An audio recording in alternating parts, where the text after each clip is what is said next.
Tonight, I want to talk about pilot studies. And pilot studies are sometimes associated with mixed methods research, and sometimes they're associated with monomethods or same methods research. For example, I might do a couple of practice interviews to get a sense of questions before I go into, say, a series of 20 or 25 interviews with participants. Um, Likewise, I might do a survey and use that as a way to design interviews or focus groups, and that survey could be considered a pilot study. Likewise, I might do a short survey, run it by a small group of my population um, to see not only what they answer, but what issues they have with the questions that I have as well. And then I'll make use of the amended one. So tonight I want to talk about how, when, why we use pilot studies, and also to look at the things that we have to watch out for as researchers when we're doing pilot studies. The objectives for this session are as follows. We want to define what a pilot study is, explain its purpose within wider research design and planning. And it's not only what we're doing to get the data, but how we're planning to make sure that our data is going to be as beneficial to us or comprehensive as possible. I want to identify key components of an effective pilot study, including issues of sampling, data collection tools, procedural testing. I want to evaluate how pilot study findings can then be used to both inform and refine a research project, including redesigning methods, instruments, and timelines. And it's the fact that in many cases, we will use a pilot study to help us polish up the tools that we are going to use, the instruments that we are going to use, and of course, the approach that we're going to take. I want to explain the role of pilot studies in mixed methods research, including how they support integration and the sequencing of qualitative and quantitative components. So integration is how we bring our data together. And the sequencing is actually at what point do we engage with the different approaches to data collection. I want to recognize and navigate ethical considerations specific to pilot studies. So these are things like consent, participant burden, data handling. And there are some very specific ethics issues that, as researchers, we have to take into account when what we're doing. And finally, I want to assess when a pilot study is appropriate and when we can use alternate preparatory methods that might be more suitable. Some researchers will say, you must always do a pilot study. And I'm saying, no, that's bullshit. You don't always have to do it. Don't create more work for yourself unless it will benefit your research. So the researchers out there that say, always do a pilot study. No, sometimes we want to do a little bit of checking, and that's a whole different issue. But a pilot study doesn't have to be done all the time. And sometimes there are other ways for us to look at how we can go about doing that. So let's move forward. What is a pilot study? Now, it's a small scale preliminary study that is conducted to test feasibility, methods, and or potential challenges before the main research. Your pilot study may not address all three of those. It may address one or two only, but it's still a smaller scale than the main study. It's done before the main study, and it's really helping you to make sure that the approach that you want to take is right. A pilot study can be used to test questions and to explore possible answers prior to a more robust study. Now, when I talk about, for example, survey design, I always talk about the fact that you should take your survey instrument and run it by other people. Now, that's a very loose, very, very loose approach. And it's simply a practical account or practical approach to help you just make sure that it makes sense. But at the end of the day, that tells us, or that might help us in understanding, hey, are my questions worded right? Do they make sense? Is there a problem with my wording? What that type of preliminary approach, the lazy approach, what that type of approach gives us is a focus on the process. What it doesn't necessarily give us is a depth understanding of how people will answer. Because if you ask a mum and dad, brother and sister, husband and wife and children to check through your survey, they'll like, oh yeah, this question doesn't make sense.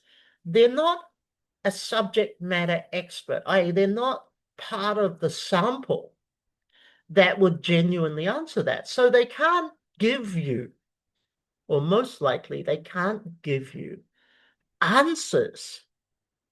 And because they can't give you answers, you're not able to see, are those other types of answers that you are getting, first of all, at the level of detail that you require? And secondly, are they actually even able to answer it in a way that is easy for them and makes sense? So a pilot study gives us that opportunity to get both sides of that equation. Issues with the questions, but also how your target population, will likely answer them. And is that therefore going to help you? Are the answer formats or the answer styles you are getting giving you data that you can genuinely use? It's good for trialing research design, data collection, and analysis before undertaking full-scale research. This offers benefits. So when we trial research design, we're looking at what we're asking. Is it going to give a complete range? It's going to then move into the data collection. Actually, how does this instrument, whether it be a survey, whether it be a focus group, and yes, of course, we can do a pilot focus group. Is it going to run smoothly? Is it going to go well? And the third one is the analysis. When we think about the value of this, is imagine you've designed a survey. I'll keep it simple with survey because, most of us at some stage in our career will use this. I've designed a survey that worked okay. I was able to get people involved and the logistics of that were easy, and the software I used was fine and all the other issues. But when it came to analysis, I just couldn't do it in a way that gave me the meaningful data that I wanted, which comes all the way back to my questions didn't work out. So sometimes, even though other people say, hey, Craig, no problem, questions, good, excellent, well worded, if when you come to the analysis of the responses, you are not able to generate appropriate data from that, and that comes down to how you use coding and so forth, and that comes down to how you plan the questions. So this, as a pilot study for, say, a survey, gives us this great opportunity to be able to look at the whole process and then identify, oh, maybe there's a problem with the analysis, so I have to go back and change, excuse me, I have to go back and change the questions. And that's the benefit of the pilot study. It gives me, as with the first statement, it gives me the opportunity to test my methods and the challenges. And actually, data analysis is always going to be a potential challenge with any research. The thing is, we must determine, is a pilot study necessary for us? Because they are not always going to be necessary. Let's turn to the purposes and the benefits of a pilot study. And a couple of these are repeated, so I can go a bit faster. The purposes and benefits of a pilot study is for testing feasibility. So this is actually our research design practicality, evaluating time, cost, resource requirements. Now, this one's a good one. If, for example, I choose to do focus groups and I do a pilot focus group just to test not only my planning for this, but actually how it will turn out in reality, we might discover that running running the focus group that I want to do actually takes more time than I originally thought. The same applies with a survey. We can write a survey and we might be able to just go through it really fast, 5 minutes. But we discover, because the respondents are not so familiar with the questions or the approaches, or they need to think, or they need to access information to be able to participate in answering, you might find that what takes you 5 or 10 minutes takes them 60 or 90 minutes. So it gives us a chance to really see what's realistic. Now, cool, it takes 60 minutes for somebody to respond. That's not a problem. What that means is, as we are doing our informed consent statement and all of the consent issues, we actually can be honest and say, we expect that this may take up to 60 minutes of your time. Even though in our minds we can do it in 10, we can be more transparent and more honest with those participating, and then they can do the right thing. They can be able to say, okay, I can commit to 60 minutes. If you tell them it's going to be 10 minutes and it takes 60, after 20 minutes, they're probably given up and you have lost a participant.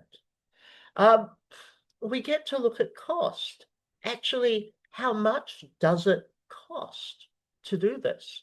And cost comes in preparation, it comes in execution. You might have a research assistant. You may have to pay for online presence, for example, or other aspects of it. And also resource requirements. What do you need? If you're doing a focus group, am I videoing this? What type of equipment do I need? Do I need to prepare any special resources? For example, maybe I'm going to use some flashcards or something like that. And it gives us a chance to not only test and understand what the involvement will bring, but if I'm doing something like flashcards in a focus group, it gives me a chance to test those with respondents and get some feedback on that, as much as it gives me the chance to actually just test the flow of the focus group as well.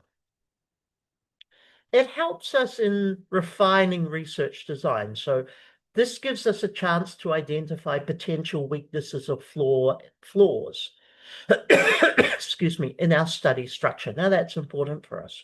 If we suddenly find that after running a pilot, we're not getting the data we expected, that means we have to rethink about the actual approach that we're going to use. What do we have to adjust? And it gives us that chance to either adjust our research questions, our hypotheses, our theoretical frameworks, so that we can ensure that our methods align with those objectives.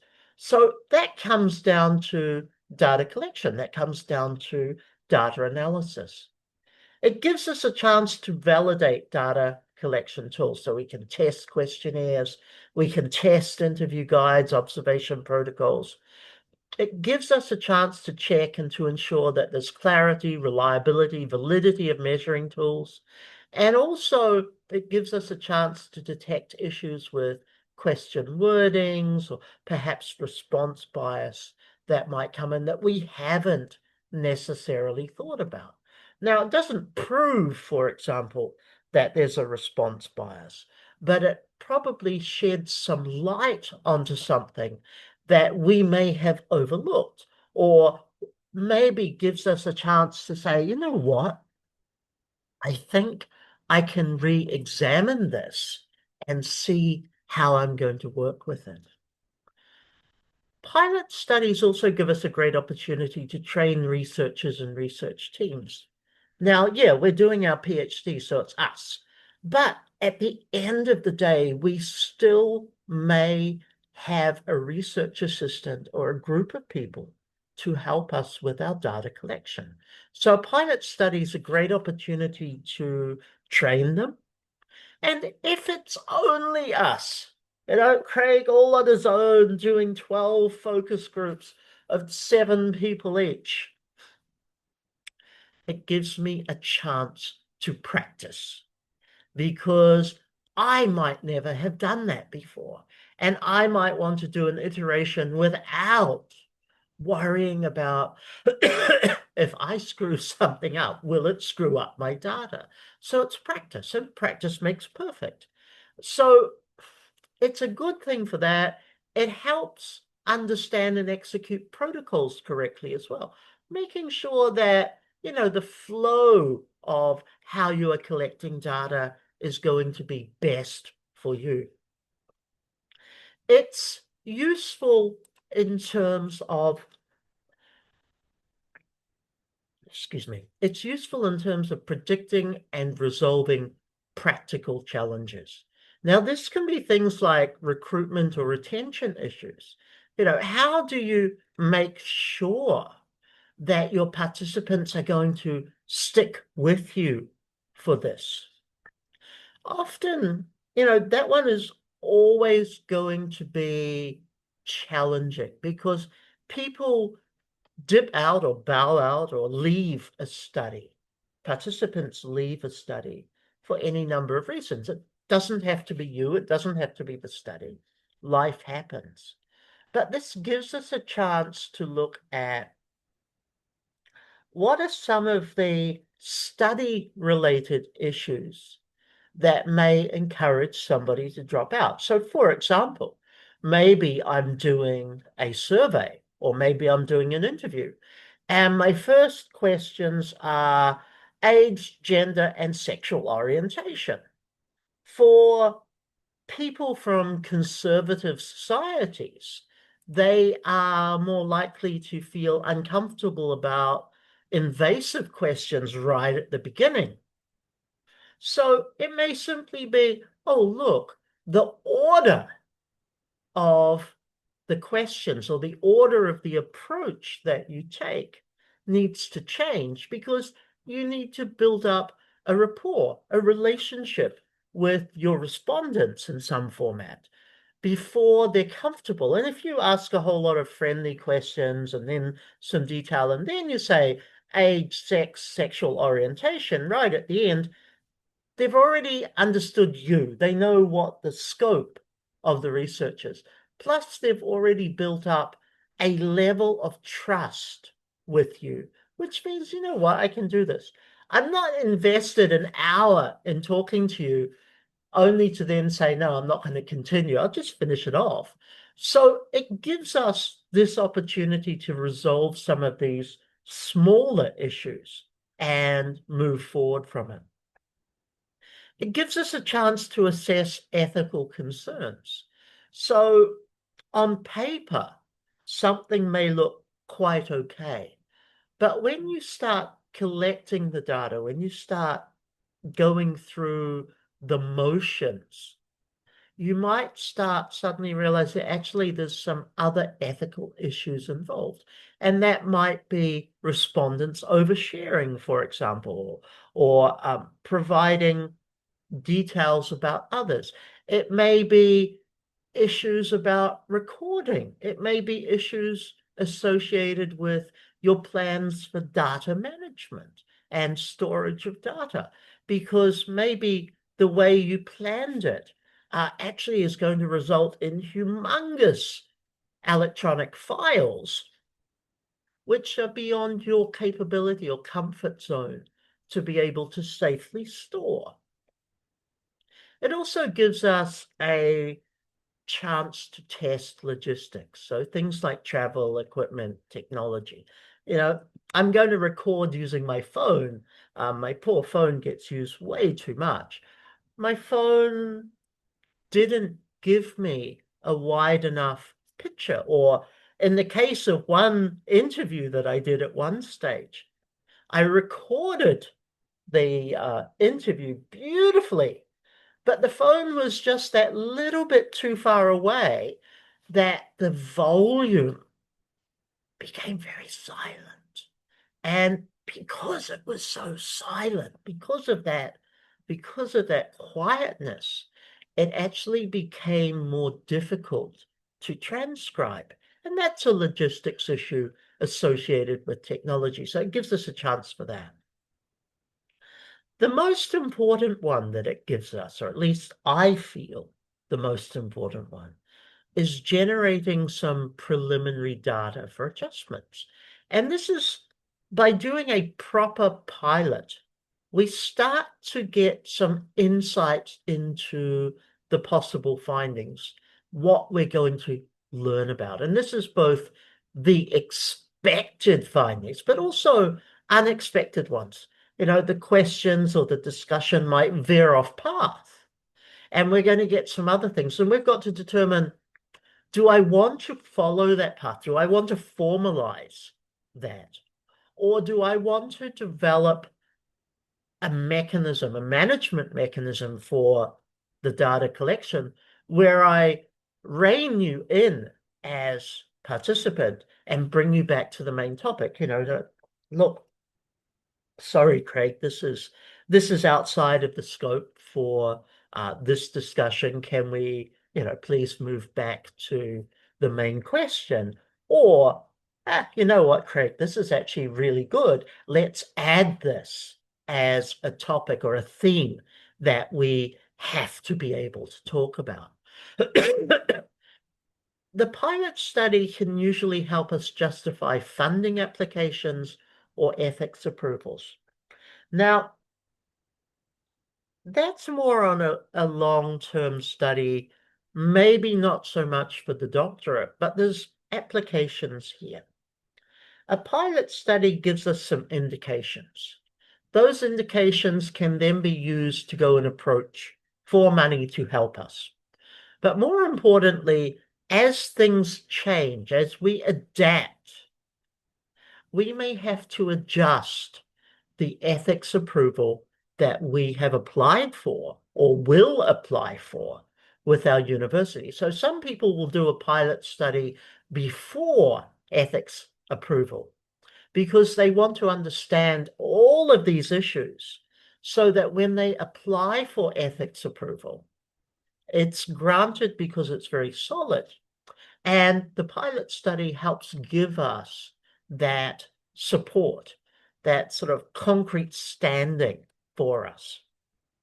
It also helps us to identify unexpected patterns or anomalies. Anomalies. Yeah, I talked about possible findings as expected and unexpected, but now we've got to look at those were sort of random things that might pop up. Now we've got to look at, are there deeper patterns that we should be exploring? So a pilot study, even though I say it's not necessary to do a pilot study brings a lot of benefits because it helps you refine not only your strategy, but your execution of the main study, which means your research is going to become stronger. Your research is also going to become more impactful. So how do I go about designing and conducting a pilot study? And it's kind of four main things or main areas to explore. One, determine your scope and scale. So have clear feasibility objectives. A pilot study is not that difficult. You know, we can run a focus group quite easily. But what we have to understand is, what is our objective of the pilot study? Usually the objective relates to a concern that you have. Maybe it's a concern with your wording or your question flow. Maybe it's a concern with your ability to conduct interviews, for example. Maybe it's a concern with your formatting of a survey, whether that be online or via paper. You know, the formatting of the survey instrument itself, the layout, the visual design of it may be a concern. So that gives us, you know, a objective. I'm not doing a pilot study because I want to have a warm up. Okay, I'm doing a pilot study because there's something that worries me, whether that be in execution, whether that be in planning, whether that be in data collected, and of course, how you are going to be able to analyze. It's got to come from an area of concern. And through that, you create those clear feasibility objectives, which means, okay, I'm running this pilot study. I want to understand flow of questions, for example. And that's your whole focus on that. You know, what's it doing? So at the end of the pilot study, not only do you get the data that you've collected, you've also got a chance to then sit with some respondents and say, okay, can I get your feedback on how these questions were asked? How did you feel about them? Do you feel that I rushed into certain questions too early before I built up an understanding between us? So there's a whole lot of things we can do, but it gives us a chance to make sure that by being objective driven, we can then actually adjust, make changes. It gives us a chance to look at how we decide sample size. Now, that one's an interesting one because sometimes we get mum and dad or brother and sister, husband and wife to go through a survey or sit through a mock interview with us. That's our practice. It's not theirs. But they're not a representative sample. So it gives us a chance to take a small representative sample and run this research with them to see how that comes back, to see how they respond to it. And it also gives us a chance to clarify what aspects of the research are being tested. So again, we come back here to our research questions, to our hypotheses, and we're able to make sure that we're testing or we're addressing the research questions, the hypotheses, etc., that we intend to do so. And that's where a pilot study with the responses, i.e. the data we collect, actually enables us to go back and map off, check off, oh yeah, actually it doesn't address this research question properly. So it gives us a chance to do that. If I jump headfirst into my main study, I go out, I conduct 20 focus groups with 7 people each. That's a lot of people, 140 people, a lot of time. I do my data analysis, and then I discover I haven't addressed a research question properly. It's very difficult to backtrack. You can't ask those same 140 people to come back and just let's do one more question in a focus group. They're not going to do that for you. So it becomes a great opportunity for us to make sure that what we're trying to do, the way we're trying to do it, actually addresses what we set out to do. Selecting participants. So recruiting individuals similar to the main study population is important. But if your full study has multiple groups, make sure you get some diversity. In a way, we're using a convenient sampling to deal with our pilot study. But we also have to look at if diversity is an issue, maybe we have to do an element of cluster sampling in that, just to make sure that we have representation from a few of the diversity groups that are part of it. Doesn't mean you go get everybody, but what it means is rather than just using the absolute convenience because they're the closest, you're making sure you get different segments of that population, even at a smaller scale, but you make sure that you're getting those different segments into the pilot study. It also gives us a great chance to manage ethical considerations in small-scale testing. Maybe we discover that everything works well, except there's confusion with our informed consent statement, or there's difficulty in maintaining anonymity. Say, for example, again, let's choose focus groups. A focus group of 10 of us, big focus group, of course, but focus group of 10 of us. And everybody chooses a pseudonym. So I'm no longer Craig, I'm Fred. Wonderful. But you've not met me before, you know me as Craig, and during the middle of the focus group, you're like, hey, Craig, want to ask you. And suddenly my anonymity has gone, not because you've used my name, but because you've got a recording of it. And how do you protect that? If we're working with children, for example, that is going to be a lot more important than we're working with adults. But if we're working with adults on sensitive topics, say sexual abuse, say financial mismanagement, say corruption, that anonymity at every level, including the data collection, say, for example, a focus group, is going to be paramount. So we've got to make sure that we know how to manage that and we can overcome or problem solve for any sort of unfortunate happenings. We want to have a clear analytical plan. So before I said have clear feasibility objectives, what do you want to achieve?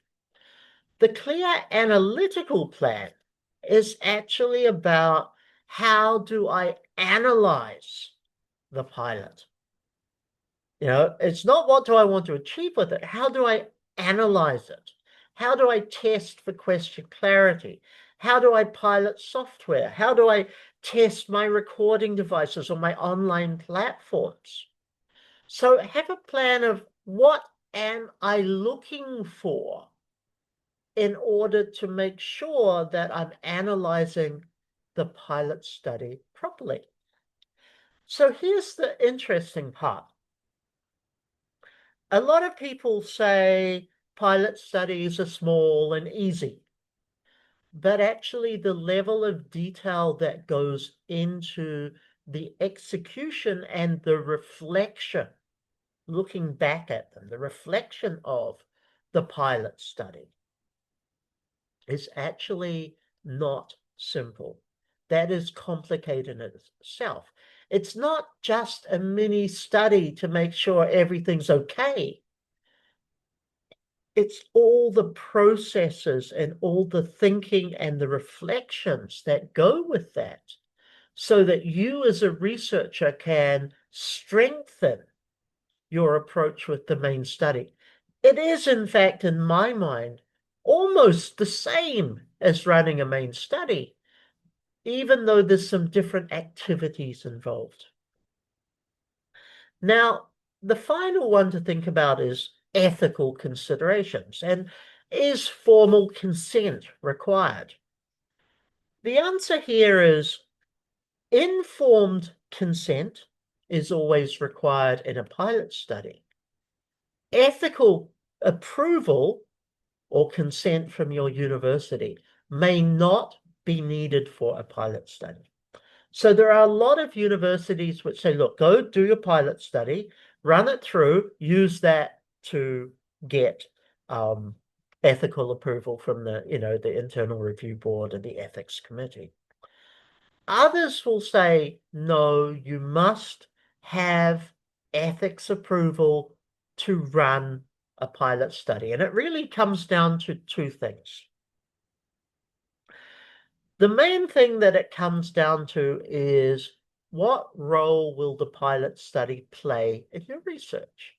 For example, if the data from the pilot study is being aggregated with the data from the main research, shouldn't say real, the main research, then ethics approval is advised. If it's just there to get some ideas, then ethics approval may not be necessary. And the second one is actually, it's as simple as your university policy. What does your university expect? Some universities say ethics approval needed. Others explicitly state ethics approval not needed.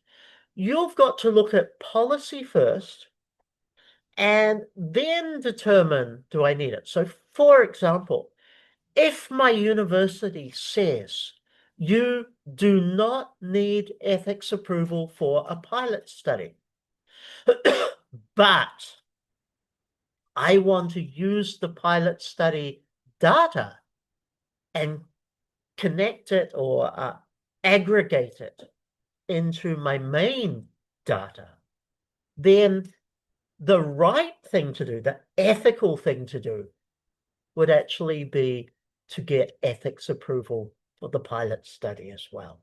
So this is not about necessarily the university telling us what we must or must not do. It's now, as a researcher, what is the ethical approach that I should take to be transparent and honest with my research? And that's a question that we individually must be able to think about. So how do I learn from pilot study results? And there's three key areas. Actually, sorry, there's two key areas plus an addendum. We get to identify our strengths and weaknesses of our study. So which elements worked, which can remain unchanged? What are the problems that emerged? And then the hard part is we have to find and negotiate with ourselves and probably our supervisor, but we have to certainly negotiate with ourselves potential solutions. We then need to look at modifying whether we are modifying the main research design. So are we adjusting questions? Are we redesigning research instruments? Are we rethinking recruitment strategies or logistics? What are they going to be? Are we reassessing our sampling techniques based on pilot challenges? Maybe I decided to use cluster sampling, even for my pilot, and I realized just how absolutely difficult and frustrating actually executing an approach of cluster sampling will be. And I've got to recognize that, you know what, it's got to go a different way. I've got to think about this differently. We might also be in a position where we have to say, do we expand, narrow, or adjust our research focus? Now, what I mean by that is often we design an instrument, a research plan, an approach. We design this based on our research questions. But as we do the approach and we start to collect data, maybe we might start realizing that one of our research questions is fundamentally too basic and we're not contributing anything from it. So we might actually refocus some of our questions. We might be opened up to areas through the responses that we get through the pilot. We might be opened up to areas that we haven't thought about. And now we want to re-strategize the whole research focus to include that.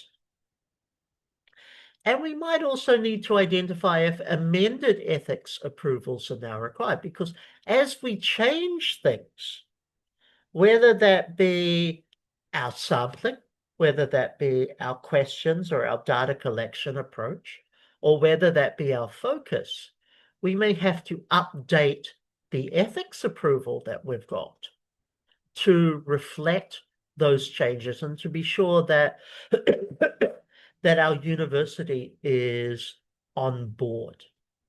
Now, we also have to decide whether to conduct a second pilot study. Let's say, slight spelling mistake there. Whether we want to conduct a second pilot study. Now, let's imagine I've done a pilot study. I've decided to use a survey instrument. I've sent the survey to 15 people that are within my population, within my anticipated population, and I've got answers. And going through the survey results and looking at how I'm coding that, looking at the depth of answer and how the answers are giving me data that I can work with, I realize I have to make major changes.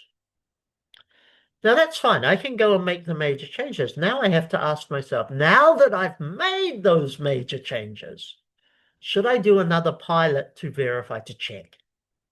Should I do that extra pilot just to see that those changes works? And if I say yes, do I do that pilot with the same respondents, or do I find a different group of respondents for that situation?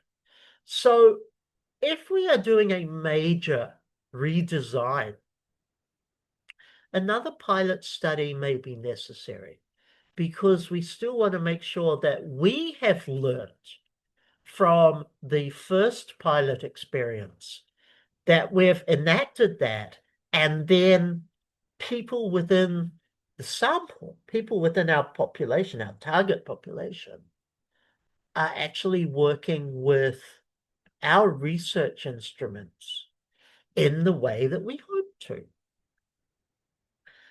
Also, we might do a second pilot study if we are changing methodology.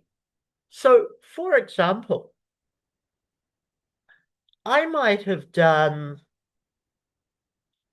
a pilot study involving focus groups. What I found from my pilot study was my themes, my questions, they're they're what I needed. I'm getting the data that I needed. But the logistics or the ethics issues of a group discussion versus a one-to-one interview weren't good. So I have decided rather than use uh, focus groups, as my main data collection tool, I'm going to shift to interviews. And interviews mean a change in format because it's not a discussion, it's an interview. And it may also be a change, potentially a change in sample size. Not necessarily, but that might come down to it. So because of that, I might want to do another pilot just to make sure that the new approach, the interviews, the new approach to the methodology is actually giving me what I need. Or ultimately, it's resolving the problems that were illustrated from the first pilot study. So a pilot study doesn't always have to be done. But if we're doing it, we have to be prepared that a second pilot study may be the result of that first pilot study. Let's talk about pilot studies in mixed methods research design, because this is where we flip between, say, a quantitative pilot and a qualitative study, or qualitative pilot and a quantitative study. It's still going to influence what happens. So pilot study can still have an influential element to it in terms of designing a study using a completely different research paradigm. So a few of the things to think about, and some of the considerations we must make in this. We need to test out integration plan. And integration is how we bring the quantitative and the qualitative components together for data analysis. And the word I've used here is how do they connect? Actually, how do they fit? How do they fit together the way you want it? And whether that's sequential, whether that's concurrent in its design, how it comes together when you're going about the data analysis. So this gives us, the opportunity is not only the pilot study itself to get feedback, to get ideas, and sometimes it is for ideas, but it's also testing that integration. How will this integrate with the bigger study, the main study? And have you got the planning for that right? It's also a chance to refine sequencing. So the order, the timing of each phase to make sure the workflow is realistic and coherent. And sequencing is not the planning for the sequence. It's actually when you go out and do your research and discovering that the timing doesn't line up the way you hoped it would. It's something that we have to give practical consideration to, as well as calendar-based consideration. We also think about checking instrument compatibility. So as we say, design a survey, we create an interview guide or an observation tool or procedure. Does it give data that actually can be merged or compared later on? That's going to be a good one, because quite often we go down the populist route and say, oh, okay, mixed methods, everybody says mixed methods is right. Let's do mixed methods. But at the end of the day, the data is like oil and water. They just won't come together, which makes your job harder. So a pilot study gives us that chance to make sure there's that overlap, that ability to connect and to be able to merge or compare later on. We want to align constructs across strands, sorry. So identifying mismatches between what you have measured qualitatively and quantitatively, adjust that early. So this just gives us a chance to make sure that not only are we covering everything, but that we've got it done in such a way that it will work for us. The ability to assess our data integration feasibly or feasibility. So smaller test data sets are actually great for testing our data integration. Now, the first one talks about test the integration plan. Now, that's lovely. This is actually with real data. Is it going to integrate? Is it workable? Does it do what I want it to do? It gives us, or we have to think about evaluating our sampling logistics. So are we testing the same participants in both qualitative and quantitative, or are we using separate samples? So this one is common in some education research, and a few people that I know who are doing education research that involves teachers, for example. The earlier pilot study is a more generic group of teachers. And the later, the qualitative, the in-depth work with teachers is using different teachers. Now, that's not to say that's good. It's not to say it's not good. It is what it is. But at the end of the day, we've got to make a decision. Are we using the same participants in both the qualitative and the quantitative? If we are, why are we? If we are not, why are we not? So that becomes important. And what it also gives us is if we're using the same participants,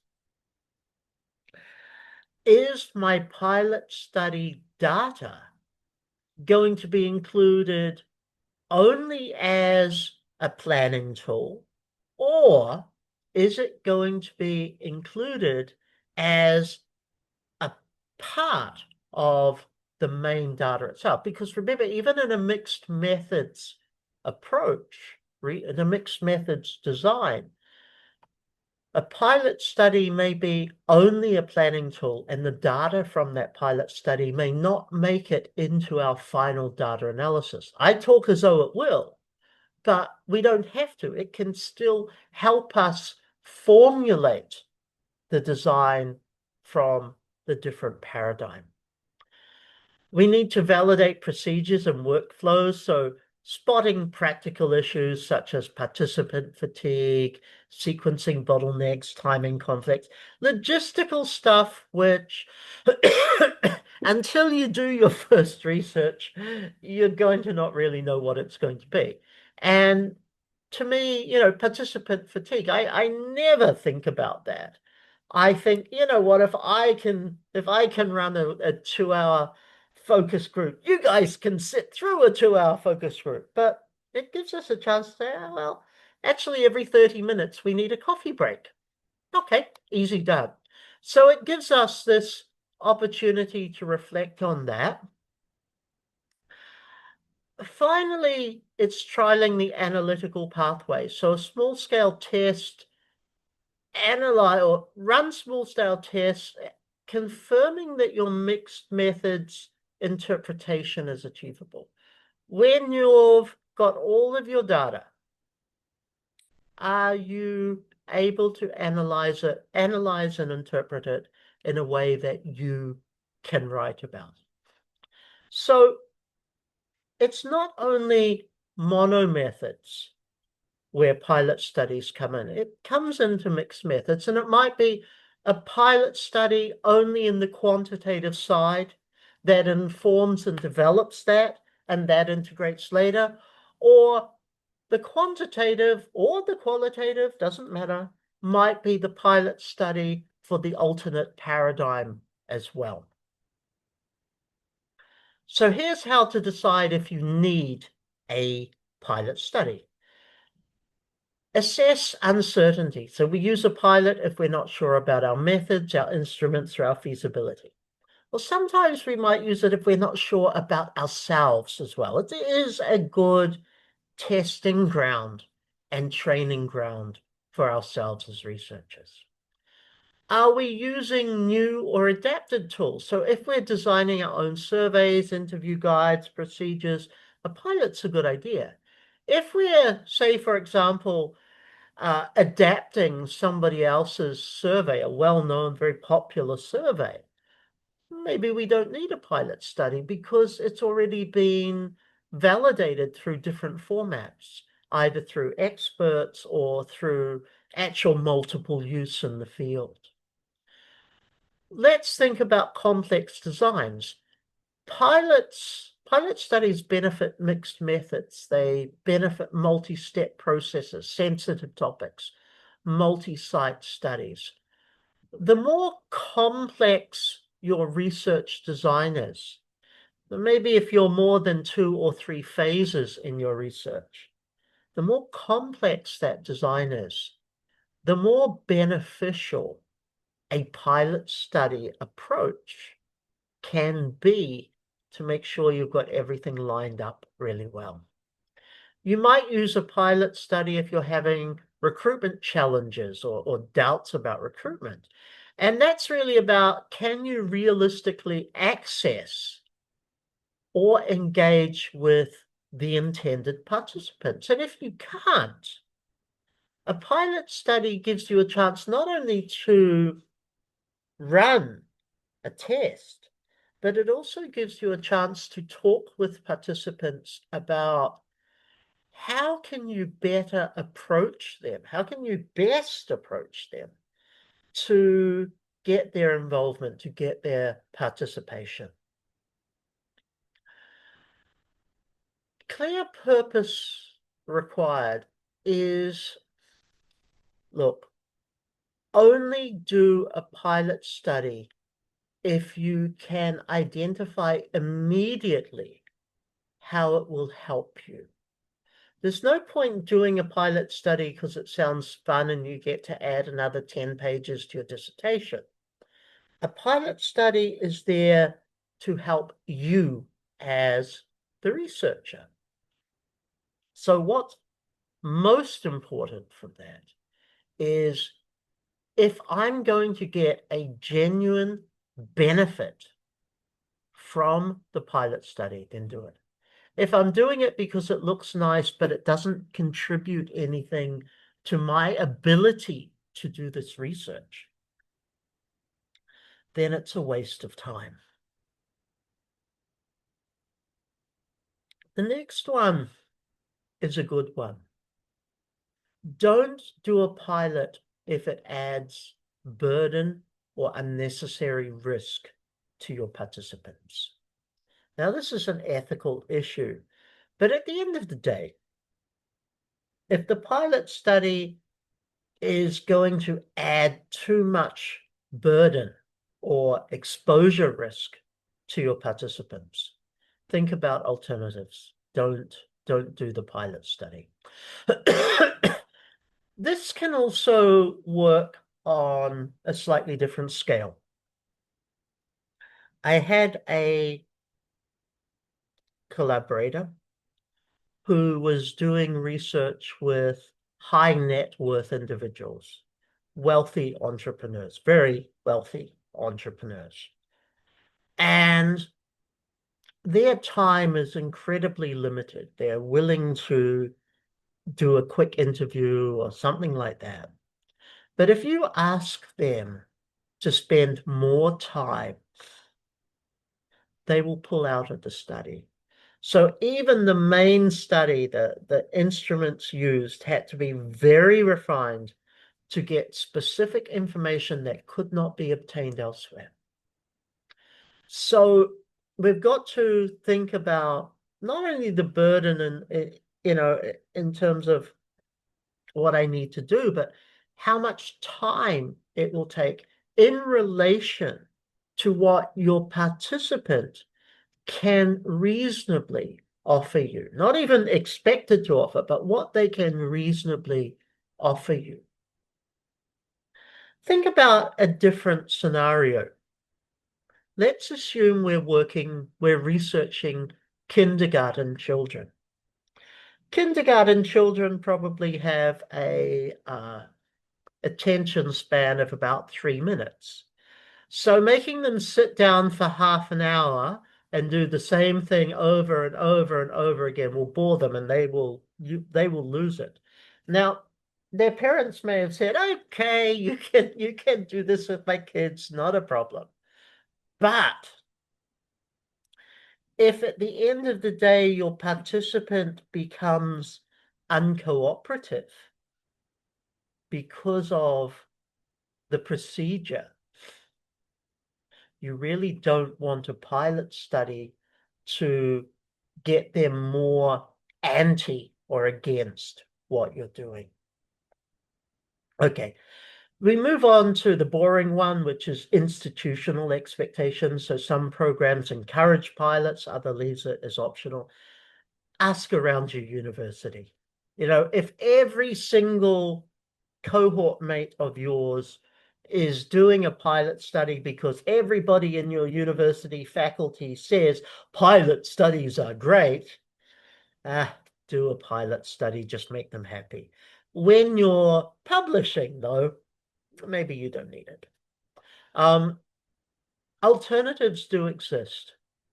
So rather than have a formal pilot study, if alternatives exist, so maybe cognitive interviews, expert reviews, small pre-tests just to get a sampling that doesn't really require too much work, use that. At the end of the day, you want to create benefit for yourself, at least disruption to your respondents.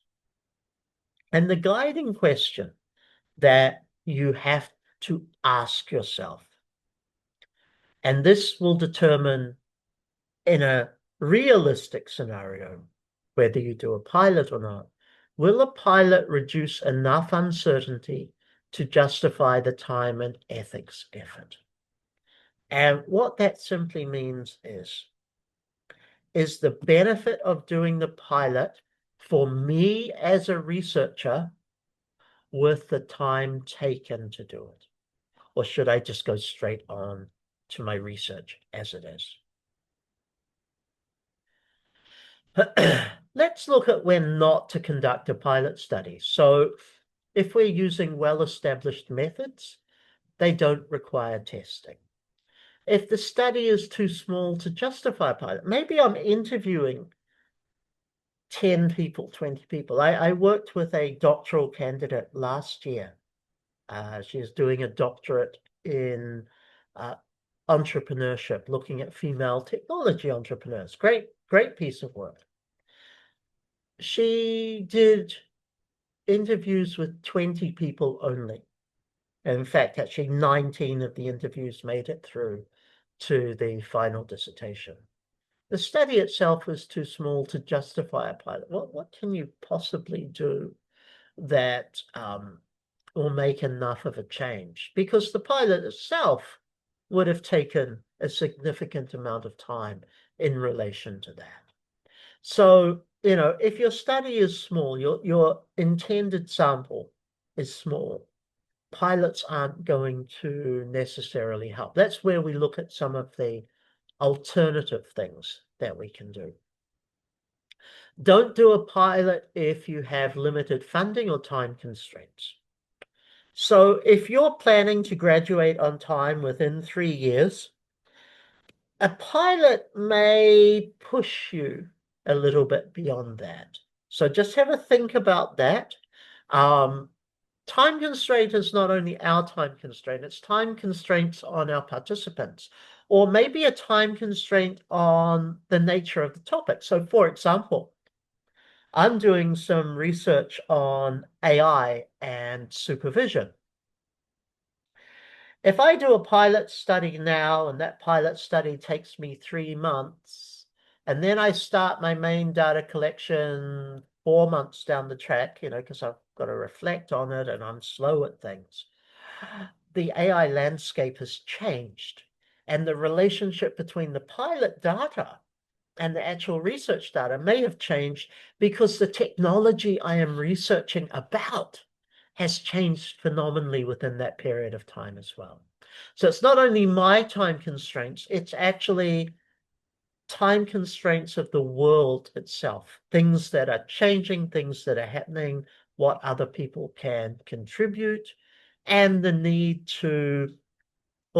for your university, for example, to be able to get it done within time.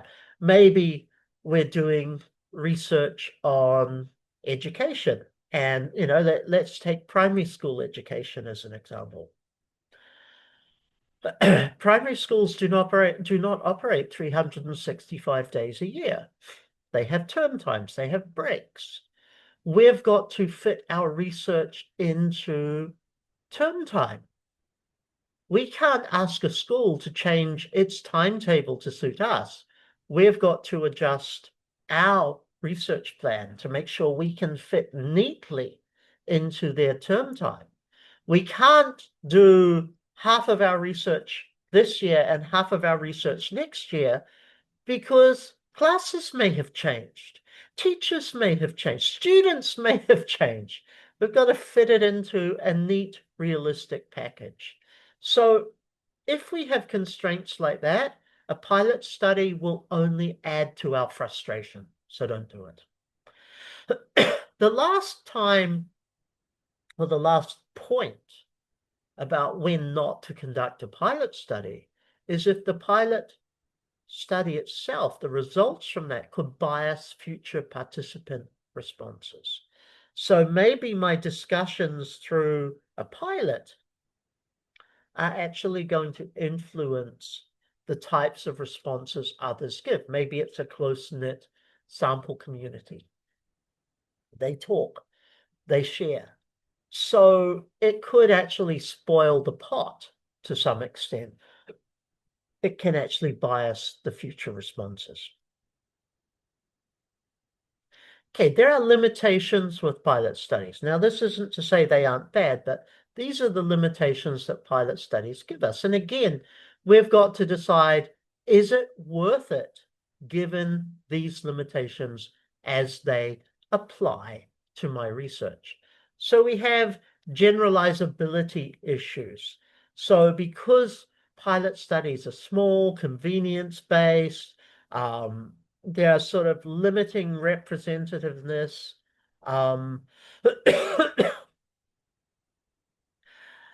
It's hard to generalize from it. So maybe we're not going to get anything beneficial. If we're using a pilot as an action research approach, we use the pilot to help us identify and develop, but still the sample is so small, we might not get enough from it. Sometimes the pilot conditions versus the real world research conditions are different.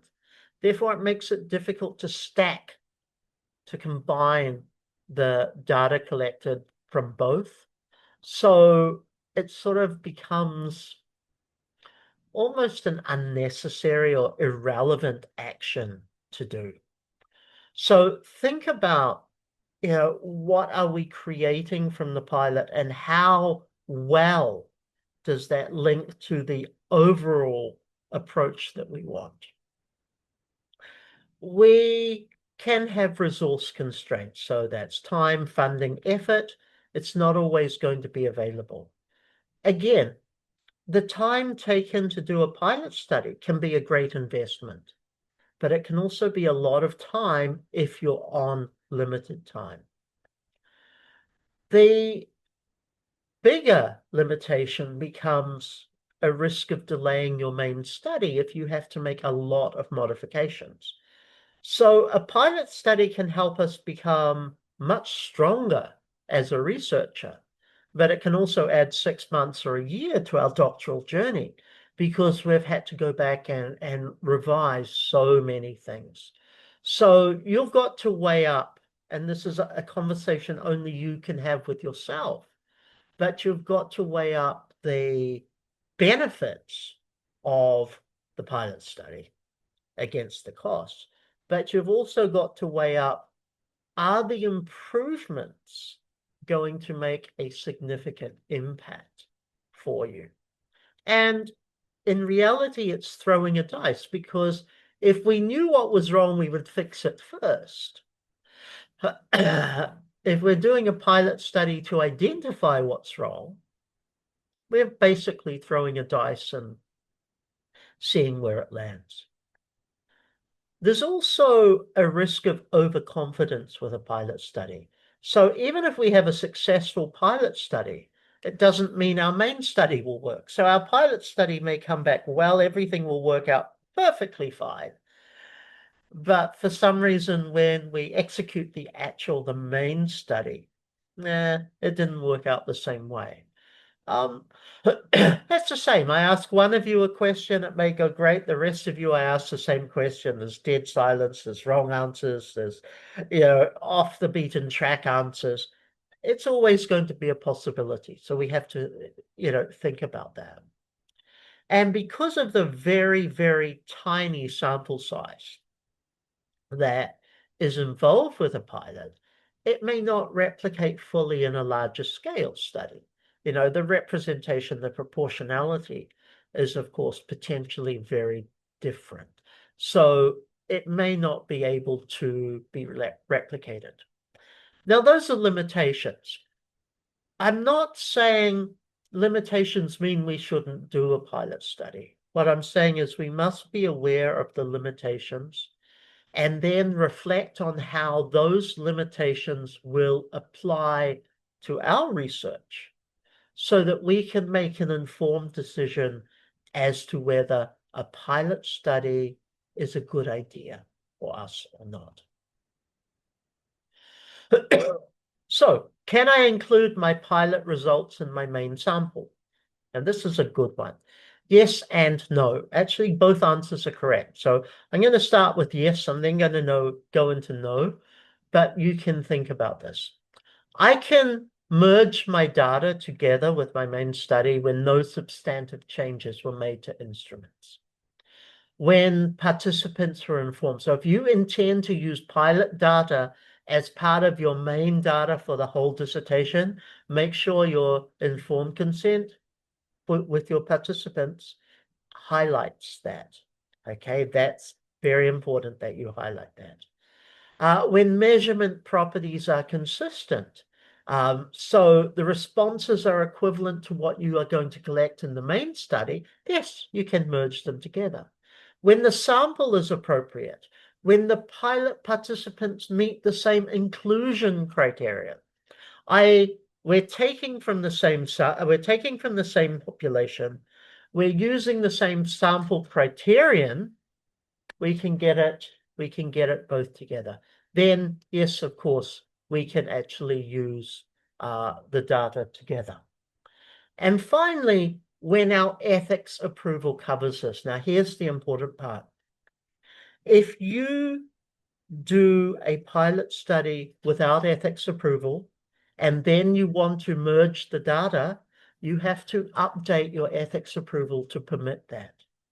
If right from the beginning you've decided, I'm getting ethics approval for my pilot as well, then you want to include that your ethics approval covers the use of both pilot and main study data for your research. Let's turn to the no. We don't include pilot data with our main data when we made changes to questions, scales, sequencing, or key instructions. So if any changes were made between the pilot and the main data collection, we're not using it. If the pilot revealed flaws that needed correction, that might be procedural as well. The way you approached it or the way you did the data collection or in the design of the data collection. We cannot include them or we cannot include the data when our pilot participants were recruited differently. For example, I used a convenience sample versus a purposive sample for my main study. I can't join the two together. If my informed consent didn't allow for inclusion, for example, this is why I say you must be very explicit in your consent statements to highlight that the pilot data is going to be used as a significant component of the main research. And we can't do it if including the data could bias or contaminate the main results. For example, participants gain some knowledge they wouldn't have normally had and then change their answers later. So we've got to reflect on that. If you want to bring the two together, okay, but make sure that none of this applies to what you, sorry, to the situation that you have with your data. So best practice guidance if you are going to merge pilot and main data. Document it in your methods section. So as you're writing chapter 3, make sure you highlight in a brief, transparent explanation that data from both the pilot and the main study have been merged together and why. You need to state that no changes were required. Therefore, pilot data is treated as valid main study responses. There's no significant major difference between them. And the report your total sample size with a note that explains the number of pilot cases included.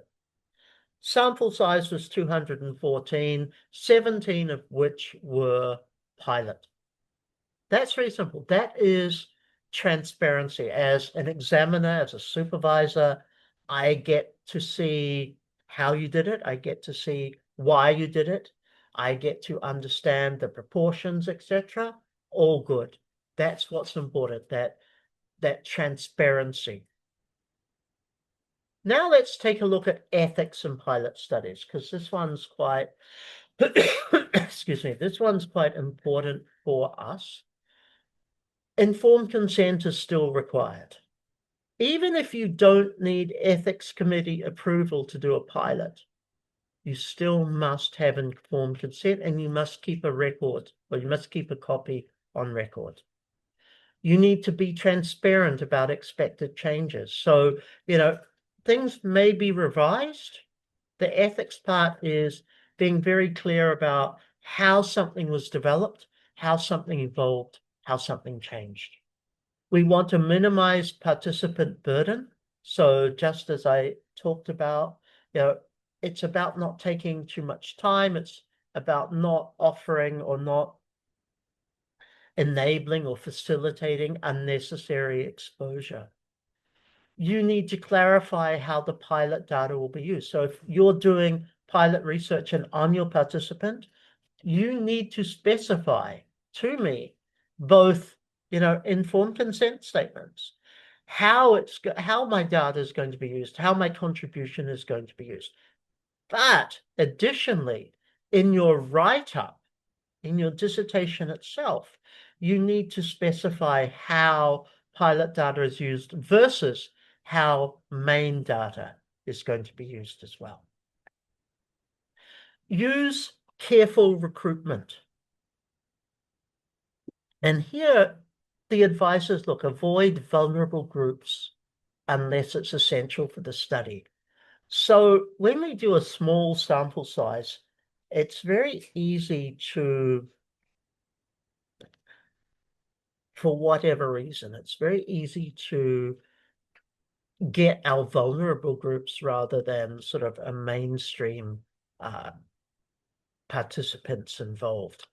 So just apply judicious decision-making with your recruitment in a pilot study to make sure that you're not going to get some sort of unusual skew to the sample the characteristics of that sample. We need to respond to unexpected issues. So if something with a pilot isn't going right, it's okay to pause it, it's okay to adjust it. That's part of the learning process, and that's got to be built into your protocols. Check your ethics approval requirements. We know that, so even pilots might require this. Look at what your university specific requirements are. And if your research is funded by a scholarship or other stipend from external organizations, they may also have expectations on top of or different to what your university has. Additionally to that one, if you want to publish the results in any form, whether it be pilot-only results as a publication or pilot results combined, check what the journal that you're submitting to, what is their policy on how pilot studies are treated within articles for them. And finally, respect participant feedback. So comments from participants in a pilot are part of ethical practice. They're not just design inputs. We've got to keep that confidentiality, even though we're using it to inform our own research design and research execution. So a conclusion for us, very simple conclusion. Pilot studies help us to refine research design, methods, logistics before large-scale implementation. So they're good. They're not always necessary, but they are beneficial with complex studies. They give us reassurance. Let's put it that way. They give us reassurance on what our method is, but they also give us personally reassurance about our own skills to activate this research. We want to use pilot studies to identify and correct problems early on, because this gives us a smoother, more effective main research. And finally, our real task, I guess, our real value of a pilot study is in critically evaluating this pilot study results, using that as a foundation for improvement. But remember that as we're writing our dissertation, we're very transparent about the pilot, the improvements made, and the end result as per our method. That's what's important.